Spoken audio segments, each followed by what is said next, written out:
Hello and welcome. What is it like living with climate change? When villages are submerged, families are left homeless, healthcare has disappeared and children have no hope for a proper education, what are the solutions? For Bangladesh, one of the most densely populated countries in the world, climate change is already a reality and the battle is on to deal with those problems. The greatest challenge for a poor nation is adapting to the change with few resources. In the case of Bangladesh, which is highly susceptible to climatic variations, the annual flood is now occurring twice a year. In 2007 alone, 10 million people were affected by the rising waters. Scientists estimate that by 2050, Bangladesh could lose almost a fifth of its land, leaving 20 million homeless. A huge part of the country's crisis is its poverty, with half of the 150 million inhabitants living below the poverty line. Almost half of its population owns no land of their own, forcing them to live in river basins without basic facilities, proper employment or education, especially for girls and women. So on today's show, we ask, how does a developing country like Bangladesh adapt to the threat of climate change? Remember, you can join the conversation with your questions and comments with an SMS or email. Now, I'm joined by a man not only adapting to the growing threat of climate change, but creating opportunities for many Bangladeshis, especially women. Mohammed Rizwan has been a recipient of many environmental and humanitarian awards, including one from the former US Vice President Al Gore. He's a trained architect and native Bangladeshi. Rizwan founded Shudalai Shwanivar Shangsta, which in Bengali means self-reliant. The non-profit organization provides education, shelter and even healthcare with solar-powered boats, one boat at a time. Rizwan's work is the focus of the documentary film Easy Like Water, a project by Steve Sapienza and Glenn Baker. And Glenn's a filmmaker with strong ties to Bangladesh. He was just 12 when he first stepped into the country in 1971, right before its independence from Pakistan. He returned 38 years later as he became increasingly concerned about global climate change, and his journey led him to Rizwan's floating schools. Gentlemen, I welcome you both to the show. Thank you. Rizwan, I want to start with you, and you started Shudalai, I'm saying it correctly, in 1998, with just one boat, training farmers. Where did that idea come from? In Bangladesh, we had floods every year. We have floods every year. So it becomes very difficult for the people to do their regular activities. And when I started the organization in 1998, at the time we tried to train the farmers on sustainable farming. And at the time it was very difficult to reach many of the remote riverside areas because there is not electricity and other infrastructures there. And that's why, we started working with the boats at the time. And how did that project grow? Because, I mean, it seems you've managed to have a lot of success. What was it that made it grow so quickly? In 2002, we introduced the floating schools. We converted the country boats into schools, and that has the complete class. It has the classroom for 30 students, then internet-linked laptops. Right, so all the resources are there. So, and it collects students from different riverside areas, and then class being held on the boat. After the class, again it drops, and since the students, they are getting education throughout the year, and people are getting different kind of basic services, even from electricity from the boat. Right. So from 2002 now, we have like 54 boats working throughout the project sites. It's amazing. Yeah, you use solar power, and you're really harnessing. I mean, it's true sort of clean green energy as well. In Bangladesh, only 19% of rural population have access to grid electricity. So when we designed the solar system on our boats, we found that we had surplus energy. Then we decided to share that surplus energy with the community. Then we came up with some low-cost solutions. Like recently we converted the traditional kerosene hurricane into a solar hurricane to provide the electricity. Well, Glenn, I want to welcome you too as well. And you were there filming your documentary, Easy Like Water, looking at this project. Tell me how first it came to your attention, and then really what surprised you when you went out there and actually started filming? Right. I first went to Bangladesh as a 12-year-old on a family vacation, right, believe it or not, and it struck me even then as one of the densest places on Earth. And when the opportunity came to go back this year, all these years later, the population had doubled. And the land actually is getting smaller as the sea and flooding takes it away. So I was really struck by how climate change is happening now there. As we dither in the West and talk about what we're going to do about it, they're facing the fact that they have to adapt to live with it today. So I went back as part of a feature documentary production that I'm directing called Easy Like Water, that's supported through the Sundance Documentary Institute and the Pulitzer Center on Crisis Reporting.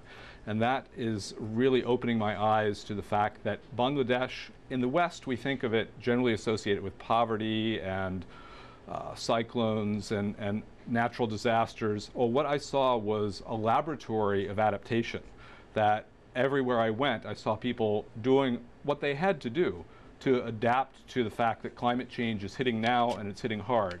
And in the northwest corner of Bangladesh, Rezwan's project, the Shidalai project, is not just floating schools. What really struck me is how he expands that idea to add solar power and to add, library boats and clinics to it as well. Well, let me ask you to answer an email that we got in from Pakistan. Tariq Khan wrote in with this question: will the environment-friendly boats meet the needs of the growing population in Bangladesh? You yourself said it had doubled since you were last there. Well, it depends on how many boats they have. The thing is, the need is so great that, certainly alone, the boats may not be the only answer, but they're part of the answer, and they need to be doing everything. So, of course, in the countries that are emitting the greenhouse gases have to mitigate that and reduce the carbon emissions. But in the countries, Bangladesh has hardly any carbon emissions at all, but it's dealing with the effect of that. And here we have someone with a great idea, a simple, elegant, homegrown idea that's adapted to traditional ways. So I think it's just perfect. Rizwan, it makes me wonder, why isn't the government doing what you're doing? I mean, why isn't the government picking up on this idea and saying this is something that can make a major difference to our people? It always takes for the government time. They need time to actually implement similar types of project, or also go for the off scale. Have they noticed it? Have they noticed your project? Yeah, the government high officials, they know our project. Even we went through meetings with the high government officials. It was in 2007 when Bangladesh had the caretaker governments. We had the meetings with the high government officials for getting the government recognitions for making our floating schools up to grade 5. But in Bangladesh, actually, the reality is actually that we don't have much land available. 1/5 of the country is water. With the climate change, 17% of the land will go underwater. And right now, 948 people living per square kilometer.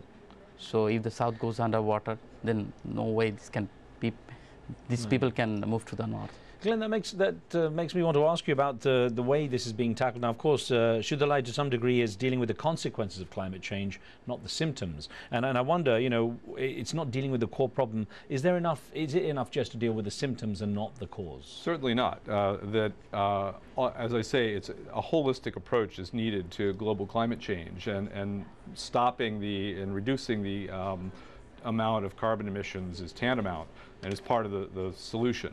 But part of that package, and the more pressing part, is adapting to the effects that are happening right now. And in small ways, the Shidalai project is actually contributing to mitigation. With the solar panels, they're using renewable energy rather than non-renewables, and they're actually replacing kerosene lanterns with solar-powered lanterns. So that's a small emission right there that they're reducing. Now, in fact, Rizwan, your project targets more girls and women, rather than the boys. Why target the girls and women? Yeah, in Bangladesh, the girls and women, it is in some cases, particularly in the rural areas, it becomes very difficult for them to get education and training away from their own villages.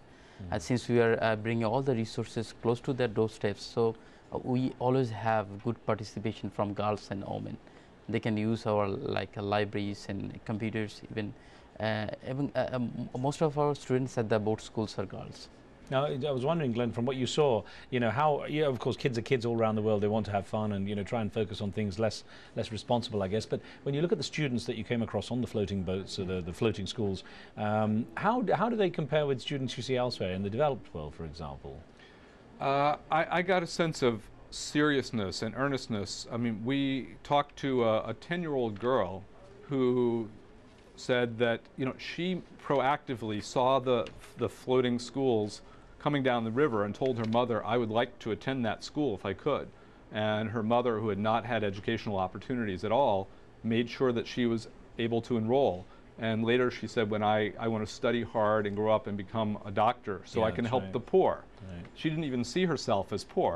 She just saw herself as helping others. So that suggested to me someone who realized this opportunity was not always going to be there, was not there for everyone, and really wanted to take advantage of it.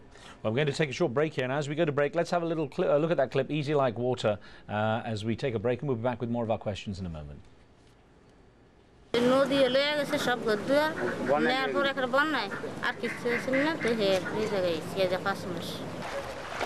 আমাদের 3 বছর আগে আরো ওইদিকে 3 থেকে 3.5 kilometre অভাবে ভরে আইছি যে অভাবে ভরে আইয়া নদী ভাঙ্গিয়া চুরিয়া গেছে এই কারণে আইছি আইয়া কাম কাজ করি